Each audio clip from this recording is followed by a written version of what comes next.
आज हम आपको सुनाएंगे गीता के पहले अध्याय का दूसरा श्लोक।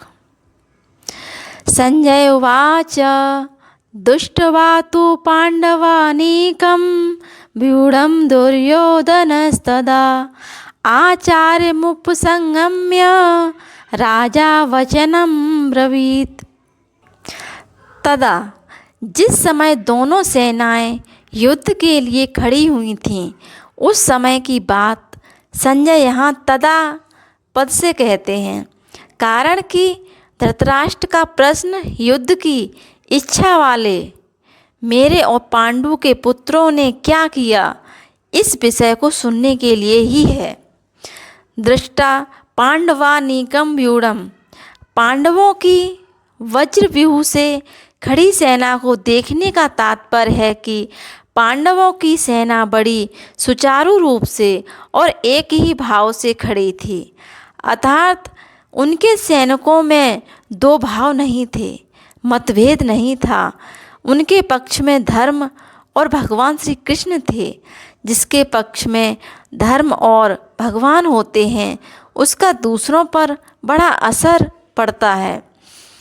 इसलिए संख्या में कम होने पर भी पांडवों की सेना का तेज प्रभाव था और उसका दूसरों पर बड़ा असर पड़ता था।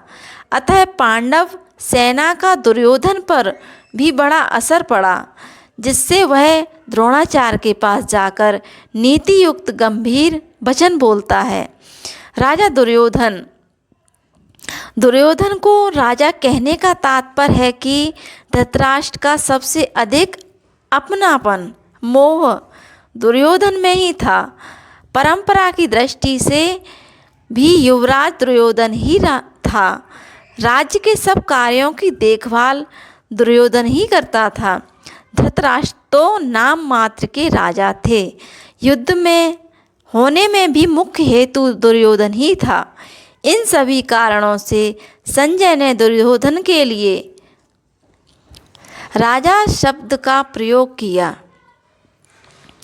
आचार्य मुपसंगम्य, द्रोणाचार्य के पास जाने में मुख्य 3 कारण मालूम होते हैं। नंबर 1, अपना स्वार्थ सिद्ध करने के लिए, अर्थात द्रोणाचार्य के भीतर पांडवों के प्रति द्वेष पैदा करके उनको अपने पक्ष में विशेषता से करने के लिए दुर्योधन द्रोणाचार्य के पास गया। नंबर 2, व्यवहार में गुरु के नाते आदर देने के लिए भी द्रोणाचार्य के पास जाना उचित था। नंबर 3, मुख्य व्यक्ति का सेना में यथास्थान खड़े रहना बहुत आवश्यक होता है, अन्यथा व्यवस्था बिगड़ जाती है। इसलिए दुर्योधन का द्रोणाचार्य के पास खुद जाना उचित ही था।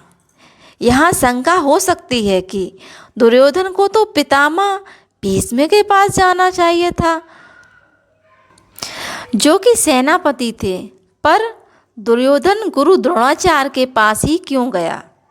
इसका समाधान यह है कि द्रोण और भीष्म दोनों उभय पक्षपाती थे, अर्थात वे कौरव और पांडव दोनों का ही पक्ष रखते थे। उन दोनों में भी द्रोणाचार्य को ज़्यादा राजी करना था, क्योंकि द्रोणाचार्य के साथ दुर्योधन का गुरु के नाते तो स्नेह था, पर कुटुंब के नाते स्नेह नहीं था। और अर्जुन पर द्रोणाचार्य की विशेष कृपा थी, अतः उनको राजी करने के लिए दुर्योधन का उनके पास जाना ही उचित था। व्यवहार में भी यह देखा जाता है कि जिसके साथ स्नेह नहीं है, उससे अपना स्वार्थ सिद्ध करने के लिए मनुष्य उसको ज़्यादा आदर देकर राजी करता है। दुर्योधन के मन में यह विश्वास था कि भीष्म तो हमारे दादाजी ही हैं, अतः उनके पास न जाऊं तो भी कोई बात नहीं है। न जाने से अगर वे नाराज भी हो जाएंगे तो मैं किसी तरह से उनको राजी कर लूँगा। कारण कि पितामह भीष्म के साथ दुर्योधन का कौटुंबिक संबंध और स्नेह था ही भीष्म का भी उसके साथ कौटुंबिक संबंध और स्नेह था। इसलिए भीष्म जी ने दुर्योधन को राजी करने के लिए जोर से शंख बजाया। पहले अध्याय का 12वां श्लोक।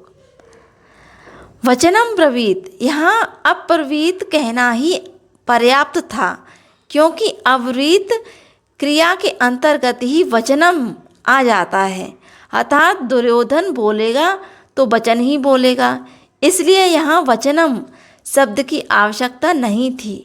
फिर भी वचनम शब्द देने का तात्पर्य है कि दुर्योधन नीति युक्त गंभीर वचन बोलता है, जिससे द्रोणाचार्य के मन में पांडवों के प्रति द्वेष पैदा हो जाए और वे हमारे ही पक्ष में रहते हुए ठीक तरह से युद्ध करें, जिससे हमारी विजय हो जाए, हमारा स्वार्थ सिद्ध हो जाए। जय श्री कृष्ण।